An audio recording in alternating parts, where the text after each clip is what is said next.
The Imp of the Perverse by Edgar Allan Poe. Επιμέλεια Γιώργος Πιτροπογιαννάκης. In the consideration of the faculties and impulses of the prima mobilia of the human soul, the phrenologists have failed to make room for a propensity which, although obviously existing as a radical, primitive, irreducible sentiment, has been equally overlooked by all the moralists who have preceded them. In the pure arrogance of the reason, we have all overlooked it. We have suffered its existence to escape our senses solely through want of belief, of faith, whether it be faith in revelation or faith in the Kabbalah.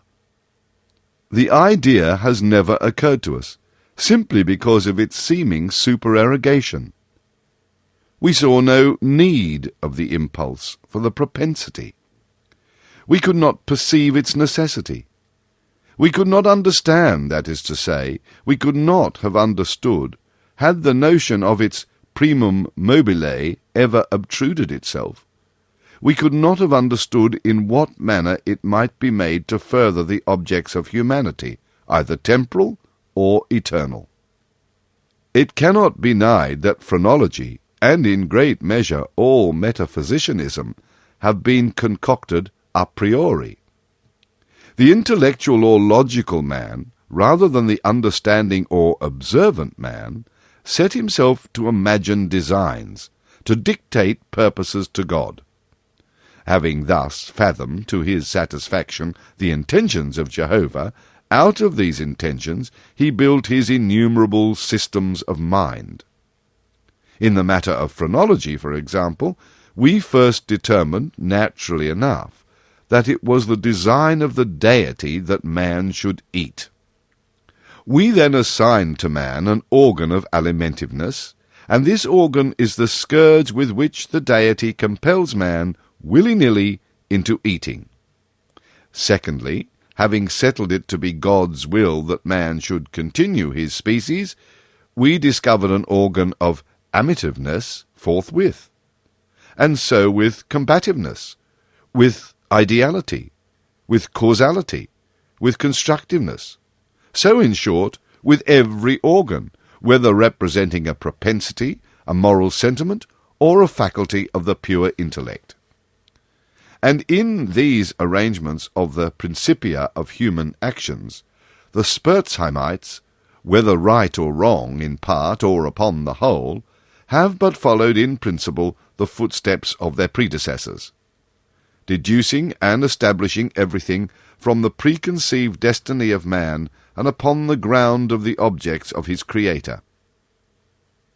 It would have been wiser, it would have been safer to classify, if classify we must, upon the basis of what man usually or occasionally did, and was always occasionally doing, rather than upon the basis of what we took it for granted the deity intended him to do.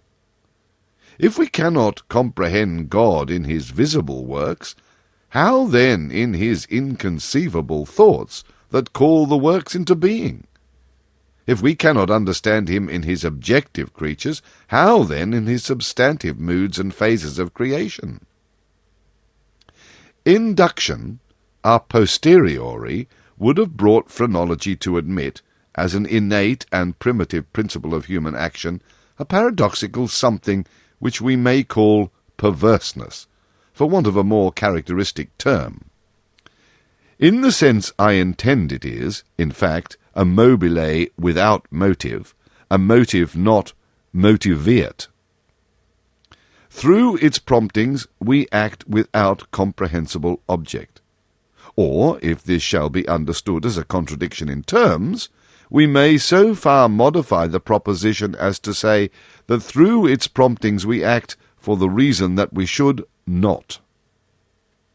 In theory, no reason can be more unreasonable, but in fact there is none more strong. With certain minds, under certain conditions, it becomes absolutely irresistible. I am not more certain that I breathe than that the assurance of the wrong or error of any action is often the one unconquerable force which impels us, and alone impels us to its prosecution. Nor will this overwhelming tendency to do wrong for the wrong's sake admit of analysis or resolution into ulterior elements. It is a radical, a primitive impulse, elementary. It will be said, I am aware, that when we persist in acts because we feel we should not persist in them, our conduct is but a modification of that which ordinarily springs from the combativeness of phrenology. But a glance will show the fallacy of this idea. The phrenological combativeness has for its essence the necessity of self-defence. It is our safeguard against injury. Its principle regards our well-being, and thus the desire to be well is excited simultaneously with its development. It follows that the desire to be well must be excited simultaneously with any principle which shall be merely a modification of combativeness. But in the case of that something which I term perverseness, the desire to be well is not only not aroused, but a strongly antagonistical sentiment exists. An appeal to one's own heart is, after all, the best reply to sophistry just noticed.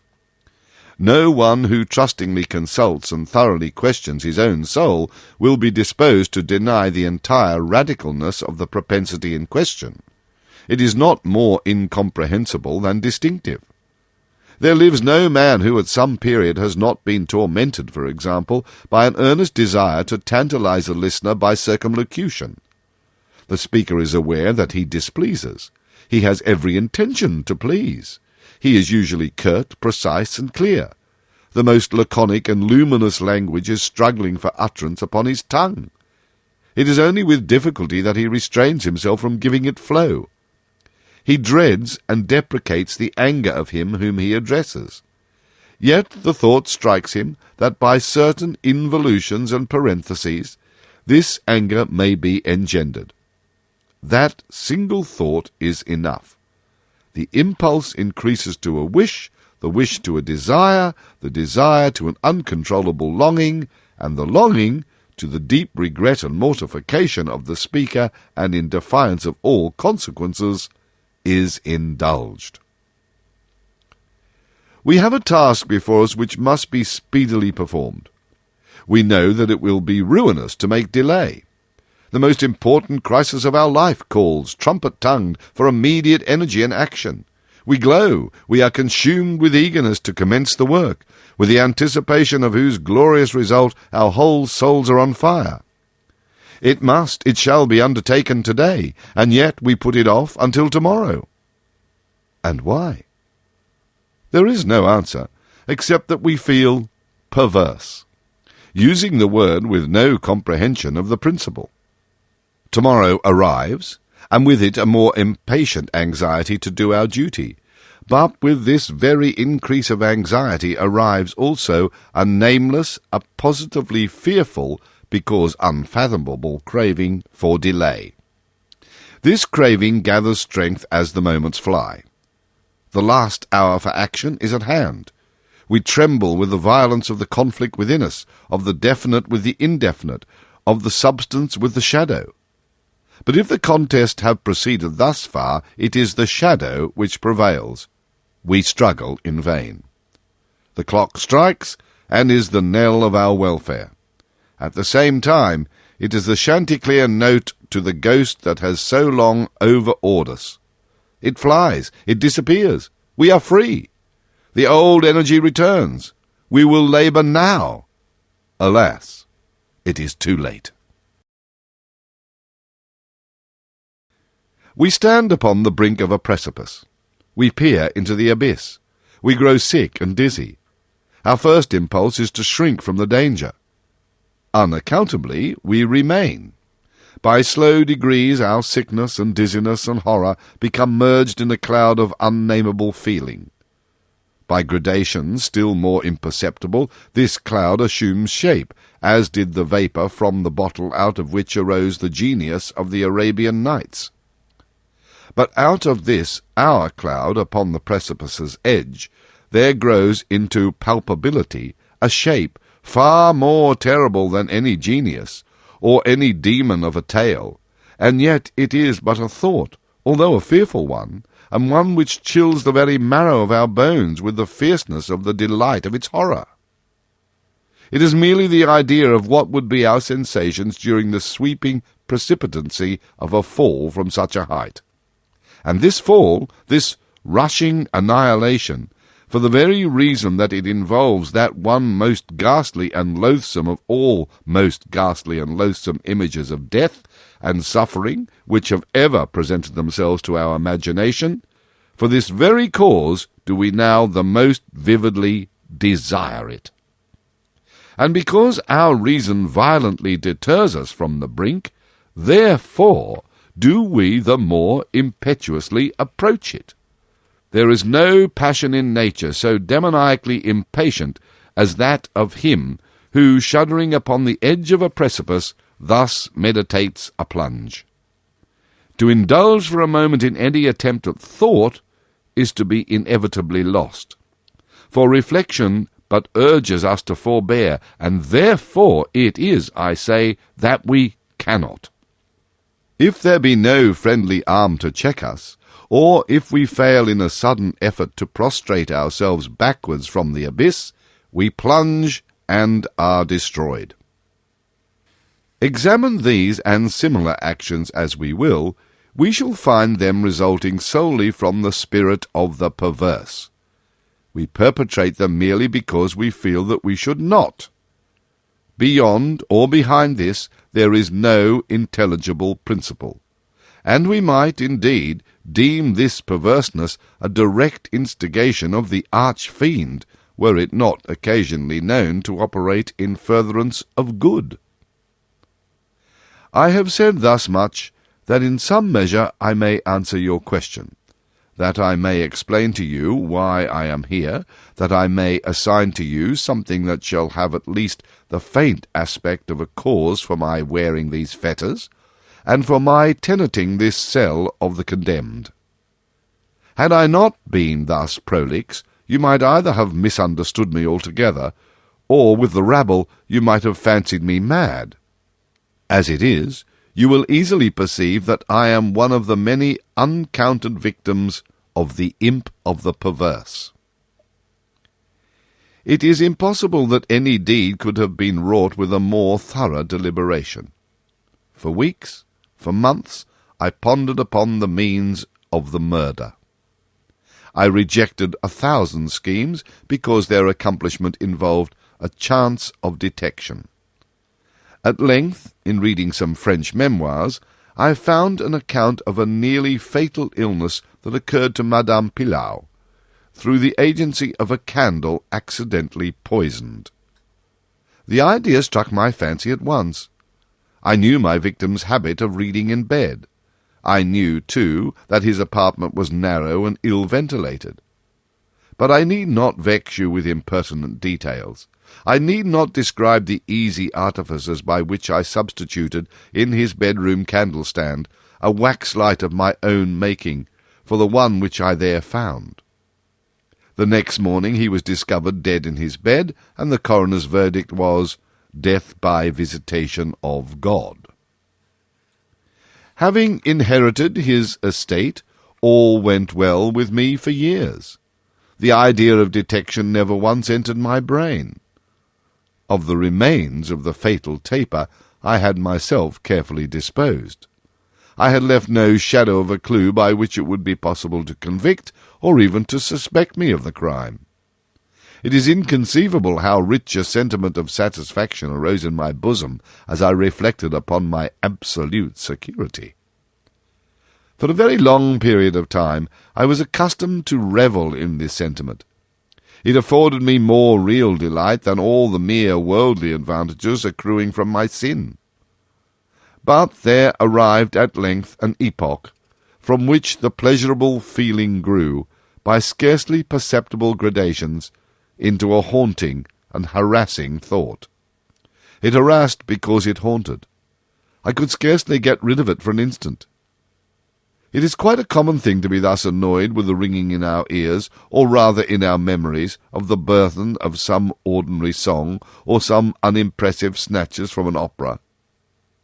Nor will we be the less tormented if the song in itself be good, or the opera air meritorious. In this manner, at last, I would perpetually catch myself pondering upon my security, and repeating in a low undertone the phrase, "I am safe." One day, while sauntering along the streets, I arrested myself in the act of murmuring half aloud these customary syllables. In a fit of petulance I remodelled them thus: "I am safe, I am safe, yes, if I be not fool enough to make open confession." No sooner had I spoken these words than I felt an icy chill creep into my heart.